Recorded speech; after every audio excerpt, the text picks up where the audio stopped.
Fulfilling our potential is one of the most important things, and it's one of the most significant sources of meaning in our lives. So al-Rhagib al-Isfahani, next he talks about the importance of fulfilling our potential.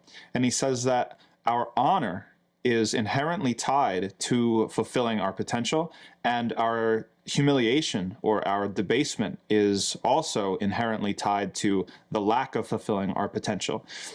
Because previously he had talked about kind of the different layers of purpose that we have as human beings. So the base level being imaratul ard, right, livelihood. The second level being ibadatul rahman, expressing gratitude, worship. And then the third being khilafah, being Allah's managers or successors or,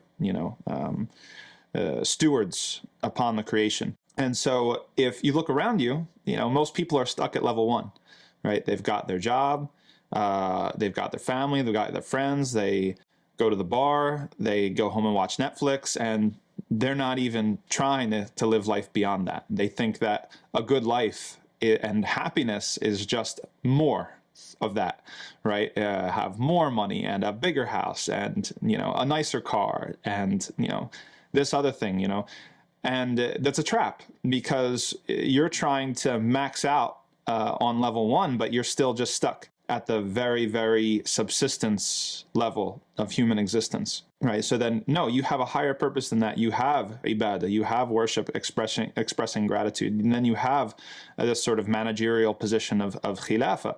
And so to live your whole life and not realize that potential is debasing. It's humiliating. And the author gives a couple humorous examples to kind of demonstrate this sort of thing. Imagine that you have something that's created for a certain purpose. He talks about a sword, right? This is, imagine like the finest shaped and smithed sword in the whole kingdom, right? We're thinking hundreds of years ago. Okay, what if you use that sword? What's the purpose for that sword? The purpose of that sword is to go into battle, is to kill the bad guys. It's to, save the kingdom, like all these sorts of noble, heroic things that people make movies about and write books about. Okay, what if you use that sword just to cut paper, right? Or to chop wood? It would be embarrassing for the sword, right? It would be a complete neglect of its higher purpose. And if we wanted to give a modern day example, maybe we could think of a race car, right? We think of a Bugatti or a Maserati or something like this, one of the most expensive, a Ferrari, one of the more expensive souped up cars. It's built for speed. Okay, now what if you just let it sit in your driveway and don't ever get in and drive it? Or you only take it to go to the laundromat. You're just stuck at 25 miles per hour. You never take it out on the highway. You never take it out on the open road.